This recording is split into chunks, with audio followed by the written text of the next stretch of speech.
Hello, everybody. Welcome to the Football Betting Podcast and the first video football betting podcast. I'm your host, Tom Pipkin, and I'm joined as ever by my Borussia Dortmund wearing co host, Tom Walker. Bonjour, Thomas. Comment tu t'appelles? This is Yeah, it's strange.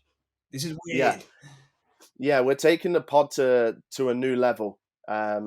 First of all, I will say that my background is a 10 out of 10. Yours is maybe a 1.8 out of 10. But yeah, we're taking the pod to a new level. So yeah, we're going to do the regular audio.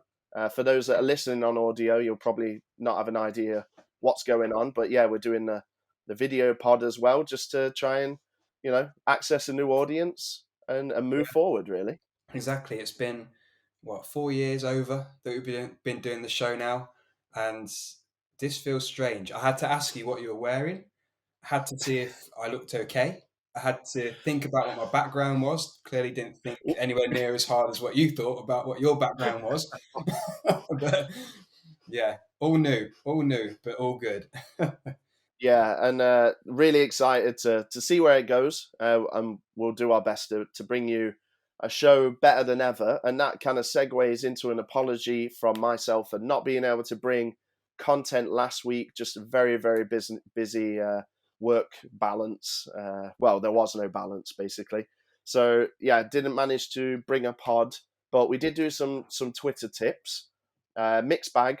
We didn't land any trebles. We did tweet out one or two little nuggets of value. But yeah, hopefully that's behind me now, and we can move forward. Yeah, so we are going to go through a completely normal show today. Well, as normal as can be, with the game seems to be dropping like flies with COVID at the moment. So we're going to read through what is on as of Thursday evening. So by the time we listen to the pod, it may be the case that games we talk about have since been cancelled. But we'll go with what we've got for now. We're going to go through the Premier League, the Championship, League One, League Two, like normal. All odds we read out on the show today are going to be taken from matchbook.com, our wonderful sponsors. And you can go to matchbook.com and get yourself a £15 money back as cash free bet. If you go to the registration page and use the sign-up code TFB podcast. Yeah, it's for new customers only. There's a couple of terms and conditions. So if you do want to ask us, please feel free to send us a DM on Twitter, T_FB podcast. Tom, I think that's all the kind of stuff out of the way at the top of the show. I want to talk about football. Let's talk about football. Let's talk about the Premier League. So, as we mentioned, COVID has kind of ran riot, especially on the Premier League. We've got just 5 games overall that are left standing. 2 on Saturday, 1 at 3 o'clock, and that's Villa against Burnley. So Villa are priced at 1.78 to get the win, Burnley at 4.9, and the draw at 4.0. Now we've seen Aston Villa under Stevie G come on leaps and bounds. They're up into 10th in the table. Burnley, no wins in 5, no goals scored in the last 3. However, when these two sides have played head to head, we have seen both teams score in 7 of the last 9. Do you think Villa are going to continue their fine form here, or can you see potentially Burnley getting something from this game? No, I think Villa. Since Stevie G took over, they've been the 3rd best team in the league, behind only City and Liverpool. So they've got an even better record than title hopefuls and Champions League holders Chelsea. So I don't see why. I mean, as ever, Tom, with Burnley, every single pod we've ever done, it feels like unless they're away at Man City, there's a potential that they could sneak a draw, and they have avoided defeat 50% of the time on the road this season. Most of them draws, but obviously a draw would be enough to scupper you if you were going for the home side. I'm confident enough to go for Villa. I think this is a strong tip this weekend, and I like the momentum they've got under Stevie G, and I don't see Burnley having enough to hold that. Yeah, I think especially away at Villa Park. If it was at Turf Moor, maybe you'd have a little bit more doubt. But yeah, I think away at Villa, I don't think they'll get anything from the game either. Leeds Arsenal, then that's the final Saturday game. That's at 5:30. Leeds are priced at 4.0 for the win. The draw's 3.9, and Arsenal are the favourites at 1.97. I know we kind of speak a little bit before we come on air on the pod, and I know you quite fancy Arsenal, I get the impression. I'm a little bit more conservative. Leeds not lost in the last 5 home games. Arsenal won just one of their last 5 away games, including losing the last 3. They seem a much better team at home than away to Arsenal. And I'm kind of hesitant to back them here. If I had to go for anything, I'd probably just go straight down the middle for a draw. But there's nothing which really sucks me in on this game. There's two. I get what you're saying. Yeah, for sure. Ellen Road is a hard place to get a result. They've only lost 2 of 8 at home, so totally get it. There's just 2 little nuggets when I was doing my research that made me want to go for Arsenal. Obviously, Leeds coming off that 7-0. Maybe an early goal, or if Leeds start badly, who knows where the fan base will go. Maybe they'll get a little bit frustrated. I don't think Bielsa is under any pressure at the moment, but I feel like any team and any manager can be under pressure after a 7-0. But Arsenal, 4th best record in the Prem over the last 10 games. I feel like they're not getting that much credit at the moment. Obviously, they're not exactly blowing teams away and throwing in the odd disappointing result, like the Everton game, for example, is something that sticks out in my mind. But yeah, I was having a look at Leeds, Tom. They haven't beat any of the current top 7 this season in order as we record. City, Liverpool, Chelsea, Arsenal, West Ham, Man U, and Tottenham.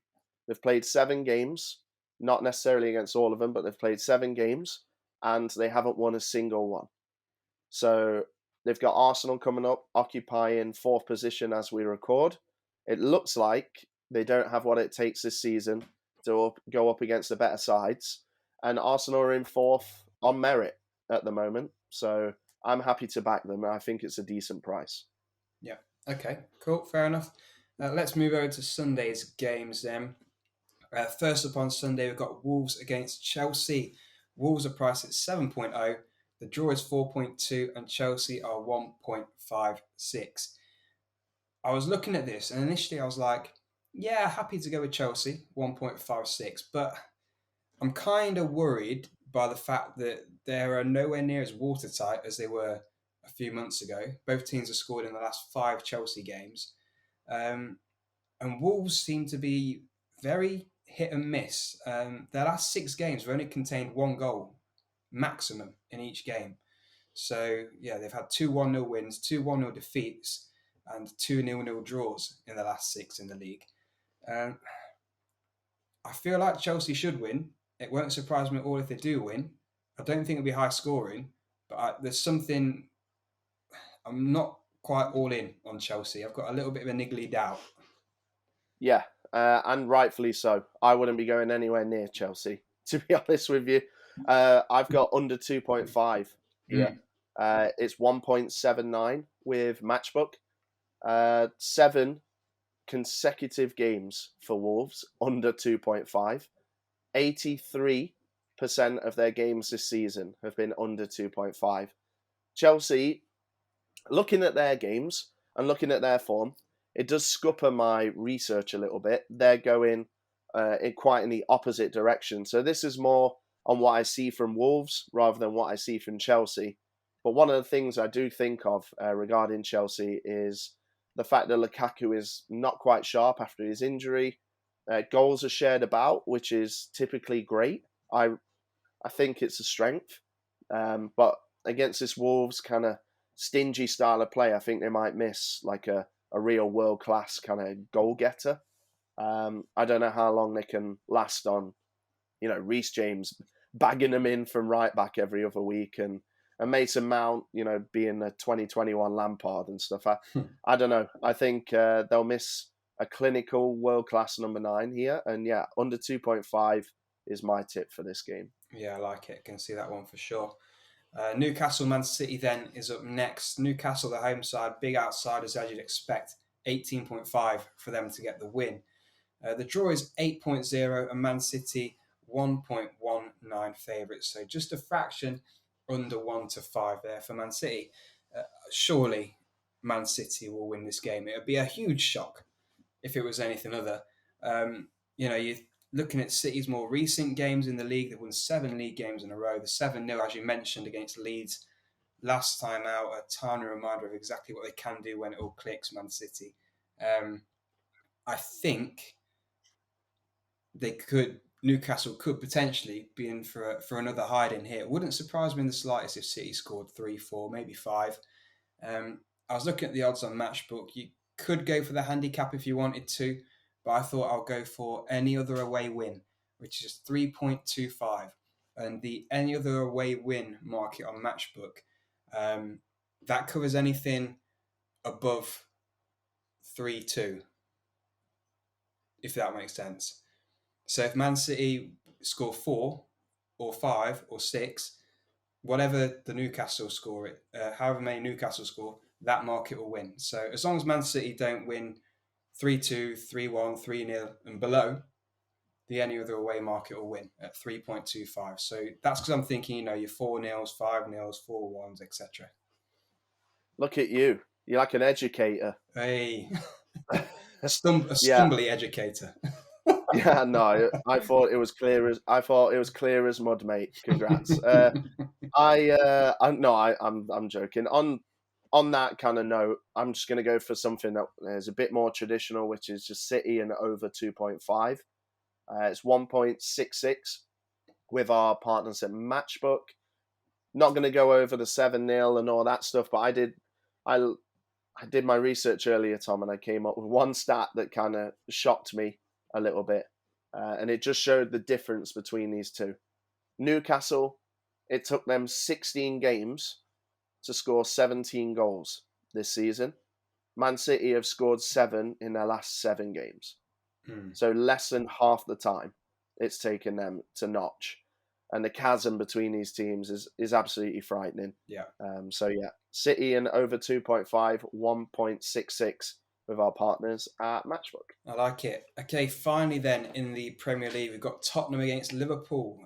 Both these clubs have got a bit of a COVID outbreak. So whether this one actually stays on remains to be seen.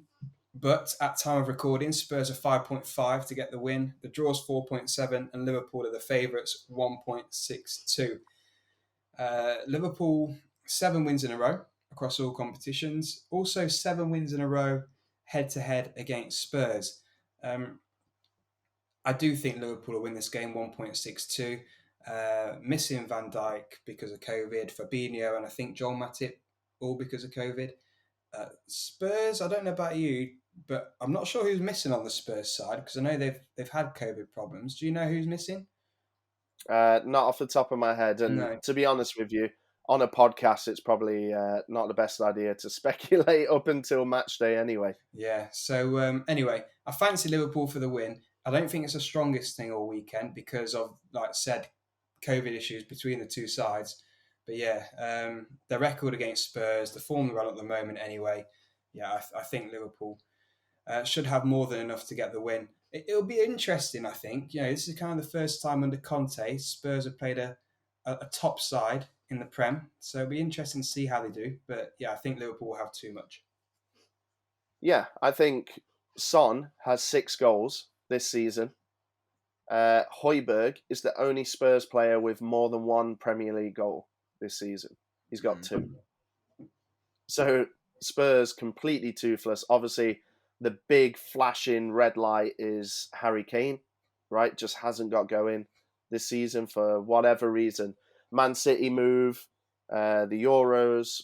I don't know what it is. The system, the management, his teammates. I'm not sure what it is, but he looks completely lost. He wants a move still. Yeah, maybe. He looks, at times this season, he's looked like a League 2 player, and I'm not even joking. Spurs will concede at least 1, at least 2. Can I see them getting 2 goals to tie it up or whatever? No, I'm in on Liverpool. Yeah, cool. Okay then. Well, that wraps up the Premier League. Let's take a moment to talk about our sponsors at matchbook.com. Yeah, so we're really, really delighted to be with Matchbook for this season. Their support has been absolutely fantastic. And if you want to support them and therefore support the pod, we recommend going to sign up if you don't already have an account with them. As Tom said, there's a £15 money back as cash if your first bet loses offer. So as we said at the top of the show, there's a couple of T's and C's, so just make sure you give them a little read. But it's a fantastic offer. Takes off a lot of pressure on your first bet. So yeah, would thoroughly recommend heading over and checking out the Smooth to Operate website as well. So thank you to them for their continued support. Yeah, absolutely. So let's move on to the championship then. Of the initial 12 championship games, we've got just 7 remaining. 1 on Friday night, 1 on Monday, and 5 on Saturday. I'll start off with Nottingham Forest. I think we are good value.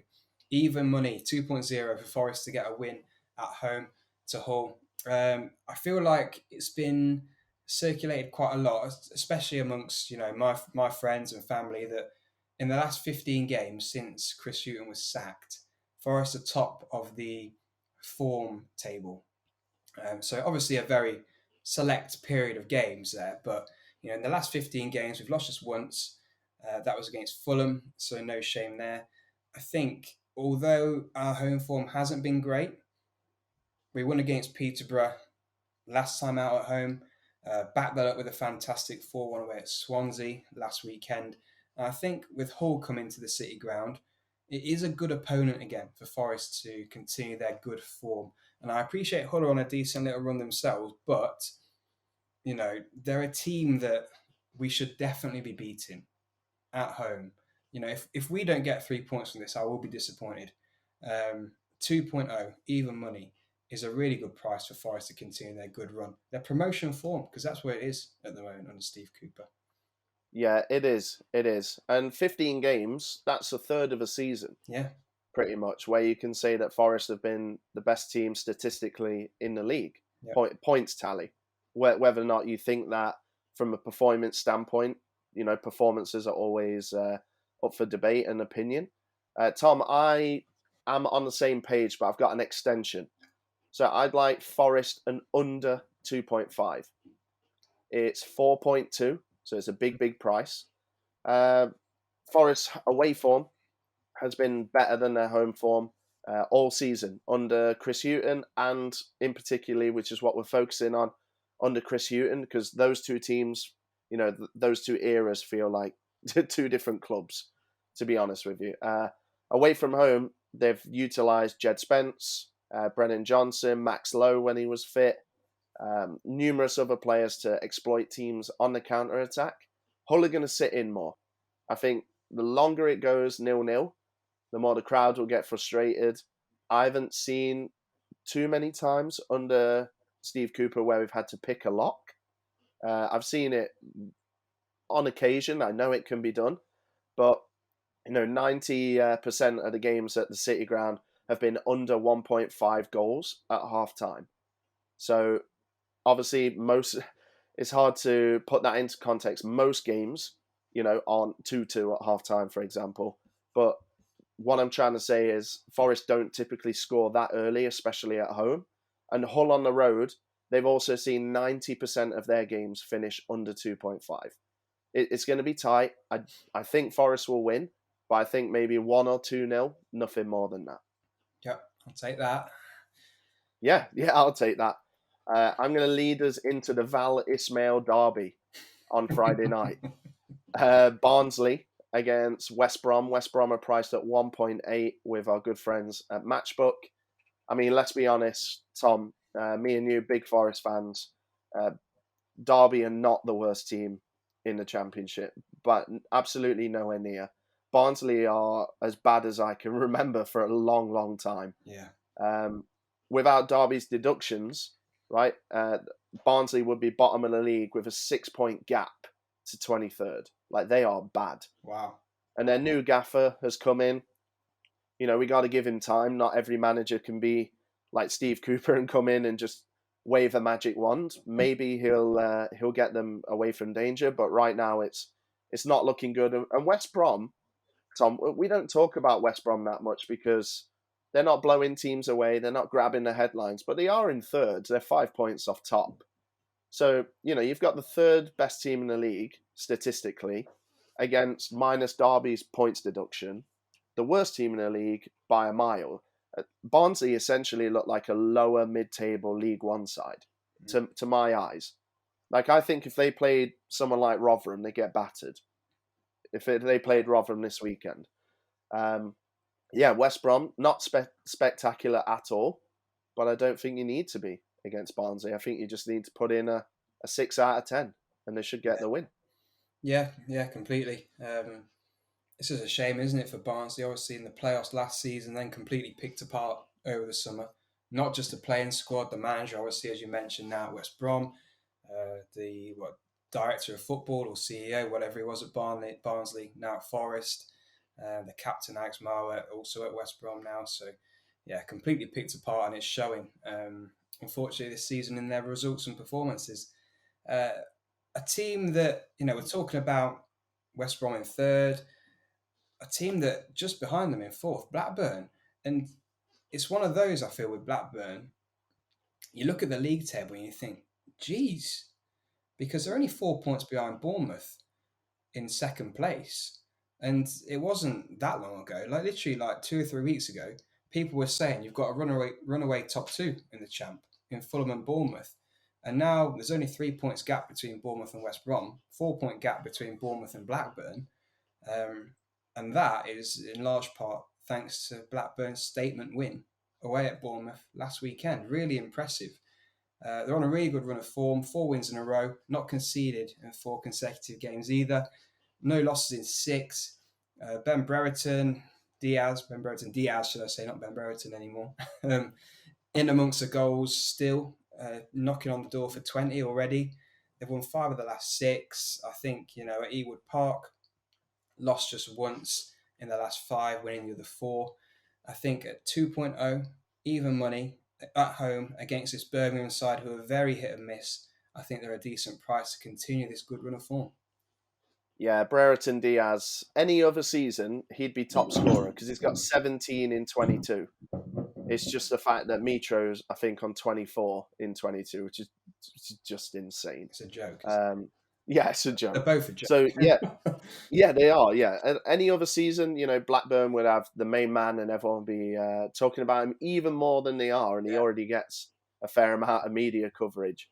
Tom, you just talked. You just spoke about Blackburn. I'm going to talk about Birmingham, who are going under the radar as how bad they've been recently. In their last 6, they've played Reading, Hull, Millwall, Cardiff and Coventry. Obviously, I know I'm missing a game there. They did win that one against Blackpool. But I'm trying to focus on, out of the last 6 games, they've played these 5 teams. And out of these 5 games, they've yielded 2 points. Lost to Reading. Reading are really poor at the moment. Lost to Hull. Hull are getting better. Lost to Millwall. Okay, Millwall are a classic mid-table side.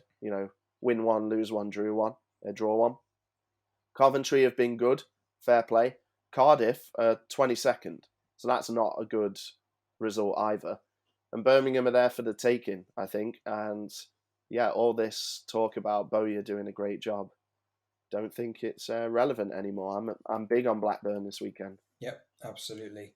Okay, then, any more for the champ, or shall I move to League One? Yeah, obviously a little bit of a thinner docket to choose from. So, happy to go down into League One. Okay, let's get kicked off then. One I like. Charlton, double chance away at Plymouth. It's priced at 1.5. So, Charlton still haven't given Johnny Jackson the job, have they? Give him the job. What does that guy have to do to actually... I don't know. I don't know. I think... Do you reckon they're saving it for Christmas Day? Is that what, Thomas Sangod is that kind of owner who seems like he'd do that? He loves the publicity, doesn't he? Yeah. I don't know. Maybe he's not giving Jackson the job because everyone's talking about him not giving Jackson the job. I don't know what it is, but if he doesn't give Jackson the job, and obviously Johnny's done such a great position, honestly, it only takes someone to get sacked in League One, Yeah. right? And they turn the attention. They go, do you know what? If Sangar's not going to take a punt on you, we will. You know, Yeah. come here. You can be number one at Gillingham or I don't know, whoever. Yeah. So yeah, he's got to be careful. And I think he'd lose a lot of goodwill amongst supporters if he didn't get the job as well at this stage. 100%. Players are coming out saying they want him to get the job. Obviously, he wants to stay, club legend, etc. But yeah, anyway, he's done a fantastic job. He's lost just one of his 9 games in charge of Charlton. It's seen them rise up the league from the relegation places to, not too far out of the playoffs. And they play away this weekend against Plymouth, who have really struggled since Ryan Lowe left to go to Preston. They've not won in the last 5 games, losing 4, drawing 1. And I think it's just 2 teams at the moment who are in contrasting form. Charlton, very much on the way up. Plymouth, on the way down. Plymouth has spent time at the top of the league, a month or so ago. Now they're dropping like a stone, as kind of people expected they would do pre-season, and end up kind of mid-table. It looks like it could well be that way unless Steven Schumacher can kind of arrest this decline. But at the moment, happy to go against Plymouth whilst they're in poor form. You could get Charlton on the nose, 2.76 if you fancy being a little bit braver, but 1.5 for the double chance, I reckon, should definitely come in.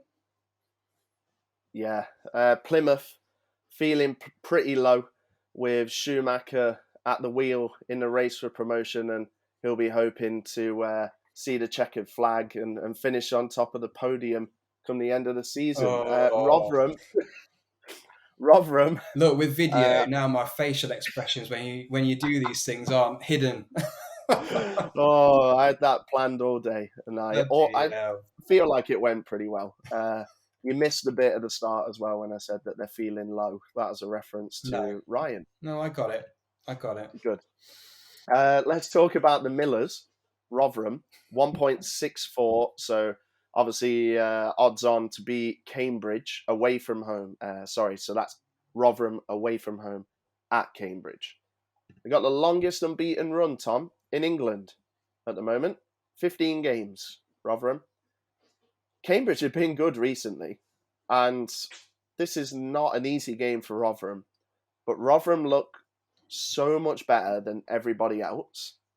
I don't care if they're home, away, playing a promotion side, a relegation side, maybe a lower end championship team in the FA Cup. I don't really care. I'm just all in on Rotherham at the moment. And yeah, I'm basically going off the back of how good Rotherham are. We are actually, Tom, you may have noticed doing your research that a lot of these games were played on the 20th of November. So not that long ago at all, a couple of weeks. The Millers won that 3-0 at the New York Stadium. So obviously it's a very quick turnaround in terms of a rematch. But yeah, Cambridge, really sorry, you're doing a fine job at the moment, but I'm just backing Rotherham because they are so good. Yep, can't complain there. They just love it, don't they? Get relegated, get promoted, get relegated, get promoted. They've Paul Warne and Rotherham have really figured out League One and how to get promoted. Yeah, they're the Norwich of League One, aren't they? And the Championship, to be honest. Big time. Another one from me then. Oxford against Wigan. Two big sides in this division, 2 on form sides in this division, but 2 sides who do both concede goals. So we're going to go for both teams to score here at 1.66. Oxford have had both teams to score in 5 of the last 6 games. Wigan, both teams to score in 7 consecutive games. So yeah, I'm backing that one to happen again based on the stats. 2 teams who very much play on the front foot, very good in attack, and are a bit leaky at the back. So yeah, it should be an entertaining game here against 2 promotion rivals. That's a recipe as classic as mince pies, that one, isn't it? Yes. 2 good attacks, 2 good defences against each other, promotion clash equals both teams to score. That is an absolute classic. Tom, I'm going to back Sunderland as well. Sunderland, again, away at Ipswich. It feels to me like one of these teams have their ish together, and the other one is kind of waiting for the latest era to get underway. So Kieran McKenna, formerly on the books at Man United as, I think, a youth coach, I think. He's pending to take over. It's done. But John, It's done. Like mid-podcast. It's done. breaking news. Well, breaking news Yeah. to me. 3-year deal. Right, there you go. That was amazing because I did my research earlier on in the day and it wasn't done. So John McGreal, I think, will probably still be in charge. No? Yeah, probably. I don't know. Maybe. This might have just thrown my whole tip. But basically, my argument was Ipswich haven't won in their last 6 games, including playing League Two Barrow twice, who, by the way, they didn't even score against. They've scored 2 in the last 7 in all comps, and Sunderland have won 4 of 10 on the road, unbeaten in 6 of 10 on the road. This was basically Ipswich look really bad. They can't score a goal. And at the time of writing my notes, Kieran McKenna was pending. And I thought they were... Can you remember when Barnsley basically gave Asbaghi the job after they played... Was it Fulham? Fulham, yeah. Yeah, so they were like, do you know what, Asbaghi? Don't worry about it. We'll throw this game, basically. And then, yeah, I thought they'd do the same with Kieran McKenna and just let John McGreal take the loss and have that L on his managerial record, and then go from there. So who knows who's going to be in the dugout and what that's going to look like. But at the time, I fancied Sunderland, so that's my tip. No, I like it. Streaky Lee's turning it around, isn't he? He is. And also, this was another game, 20th of November, reverse fixture, Sunderland won 2-0. Nice. Okay, I've got no more in League One. Have you? No, League Two time. Right, League Two. And sorry to disappoint Profit Chasers, I've only got one, so hopefully you've got a few more. I've got one, so you take it away and I'll let you know if it's the same one or not. Let's hope it's not the same one. Apologies if it is. Rochdale against Newport County. In that game, I'm going to go for both teams to score. Some nice both teams to score stats here. Rochdale, no clean sheets in the last 5 games. They've not won in the last 6 consecutive games. However, both teams have scored in 5 out of 5 Rochdale games. Newport County, both teams have scored in 6 out of 6 of their games. They've not kept a clean sheet for 8 consecutive games. So 2 sides here, both scoring, both conceding. Rochdale have lost 3 in a row. As I mentioned, no wins in 6. Newport County haven't lost in the last 4. I think we could well get Newport to win and both teams to score, but to play it a little bit safer, 1.75 for just both teams to score. I reckon that one should come in. I've got good news. It's not the same tip as mine. Yes. And I've got more good news that I do agree with you. Ooh. And I feel like I made an error by not picking that one up myself. Because as soon as you read it out, I thought, yeah, I like that. Yeah. So that's what slap on the wrist for me.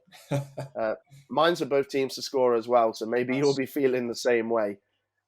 Forest Green, Rovers and Mansfield. It's 1.71. Love the commitment from Matchbook. I do wish they'd give us a little drop of extra value there. I feel like it's a little bit tight, but completely understandable because Forest Green, top scorers in the league by 8 goals. Mansfield have failed to score in 1 of their last 13 matches. This is a big game. 2 informed sides, eyes on promotion. Forest Green going for automatic, Mansfield going for those playoffs. And obviously, the big carrot in terms of both teams to score in Forest Green's case is the fact that they're coming off a 5-5 against Oldham. So, to be honest with you, I could have just read that out and that could have been my entire research. But I did a bit more digging just to make sure. Forest Green don't typically concede that amount. They've conceded, I think, now 10 or 11 on the road, and 5 of them were against Oldham. So typically they can be a little bit stingy, but I'm banking on the fact that Mansfield, as I said, scored in 12 or 13. So a little maybe Forest Green 2-1, 3-1, I think. But Yep, both teams to score 1.71 is the tip. I like it. Okay, so then that wraps up everything then for the tips this weekend. So we shall go through our bomb-proof trebles now. Yes, we will. So really kind of excited to put this one together. So for any new listeners or viewers, this is the part of the show where me and Tom are going to put together all of our knowledge and research and all that good stuff into a treble that we recommend that you guys back. We are in a fortunate position where we can put down £10 stakes. Not everyone can afford that, and that is totally okay. Just gamble what you can afford to lose. If it's 50p, if it's £1, it doesn't matter. Gambling is supposed to be fun, so let's keep it that way by staying in control. Tom, I will let you go first, my friend. I am eagerly anticipating this. Right, okay, so we've got one from the Prem. Sorry, no, we haven't got one from the Prem. Got one from the Champ, one from League One, and one from League Two. So we're going to go for Forest to beat Hull at home 2.0. We're also going to go for Charlton on the double chance at 1.5. They're away at Plymouth. And finally, Newport Rochdale, both teams to score in League Two. That's 1.75. £10 example stake will return 52.50. Love it. Who knows? Maybe Forest will be Prem next year. Maybe this is the year. Yeah. And then you can say, we're taking one from the Prem. Man City to beat Forest 8-0. That's it. Well, I have sent text messages this week that say put the champagne on ice. Bloody hell. That gives me the shivers. Right. I'll read out mine. Apologies. Mine starts on Friday night. And I can already hear people turning off the pod, pulling headphones out, throwing phones in lakes. I can already hear it. But I am back in West Brom in the Valley Mail Derby at 1.8. I'm also back in Blackburn against Birmingham. Obviously, Blackburn, the home side, 2.0. And I'm back in Steven Gerrard's Aston Villa, as they are officially now known, against Burnley. They're 1.81. And £10 example stake returns 65.18. I like it. Yeah, no, I know you back the Friday night, but that's a good treble for me. I like it. I like both. I feel like if you're back in the Friday night, and your opponent better be Barnsley. Do you know what I mean? Yeah. So I'm so confident that Barnsley are just absolutely rubbish that I'm happy to take the Friday night risk. We'll see. No, happy with that. Right, fantasy football. Shall we look at it quickly? We've got no. No, we have to. But I can't even tell you how sick of this game I am. And then with all the COVID stuff, it's an absolute minefield. I was going to say, I've been decimated by COVID. I've been doing all right, but I forgot to do my team because of the midweek fixtures, I forgot about it. And then COVID just decimated the whole thing anyway, so it's a right mess. I'm in 148th as we speak. That's good. You're probably about 100 places below that, are you? Close. Yeah, I'm definitely in the... I might get relegated from my own podcast fantasy football league. I might not be allowed to play next year. So top of the league, this game. we've still got Chantal Crookshanks with Haven't Got a Clue. Clearly, it's a wrong team then because you have very much got a clue as to what you're doing in this thing, unlike me and Tom. But to go through the top 10, we've got Nathan Brunskill, Warren Torch, Ahab Pequod, Oliver Hogburn, Bob Bailey, Chris Hindle, David Brown, Luke Stevens, Sam Barnard, and then Chantal at number 1. But just 1 point separates Chantal Crookshanks and Sam Barnard in first and second. So it could all well change. And there is, of course, the £20 free bet on offer for the winner of the Fantasy Football League come the end of the season. So if you're listening to the show or watching the show and you have more than 1,110 points, get in touch. We'll give you the league code. You can swoop in and sit yourself at the top of our Fantasy Football League and bag yourself a £20 free bet at the end of the season. Also, if you are top of the Fantasy Football League, right, if you have that many points, you are a wizard. I don't know how anyone plays this game. I am absolutely terrible. Yeah, well, But yeah, look, Sam Barnard in second place. We've had all this COVID stuff gone off, and he's got 77 points. I haven't got that all season, I don't think. 77 points, and only one player in the starting 11 has missed out because of COVID. Yeah. Either that's wow. like a fantastic look, or we've got he's got a crystal ball that he's kind of gazing into. And Yeah, 100% FPL mole. yeah, He knows all. He knows all. He knows all the team selections. But yeah, as Tom said, we can give you the league code. T_FB podcast is a great Twitter follow. Wink, wink, nudge, nudge. Yeah, so please give us a follow and enjoy the content and engage with our ever-growing community. And yeah, that is a great place to send us any DMs and any questions as well. Yeah, and if you have enjoyed the show, wherever you listen to your podcasts, please rate and review it. We'd really appreciate it if you could take the time to do that for us as well. And also, I just want to give a big shout out to me and Tom. First video pod, and I think we've done it in one take, and I cannot believe it. I know, so I think I shall celebrate by finishing off my podcast beer. I think so. But yeah, thank you very much for joining us, whether you're listening or watching. If you're watching, please give us some feedback. Let us know how it went. We would really enjoy that. Yeah, because obviously we want to continue growing and improving the pod. If you've enjoyed it, please let us know. If you want me to change my background, let me know. If you think our shirts are crap, let us know and we'll change them again, obviously, for next week. Yeah, a couple of options. Yeah. Makes me laugh that, we're both these big Forest fans and neither of us went for Forest. Yeah. We went for the big guns with the PSG and the Dortmund. Yeah, there's going to be plenty of opportunities, I think.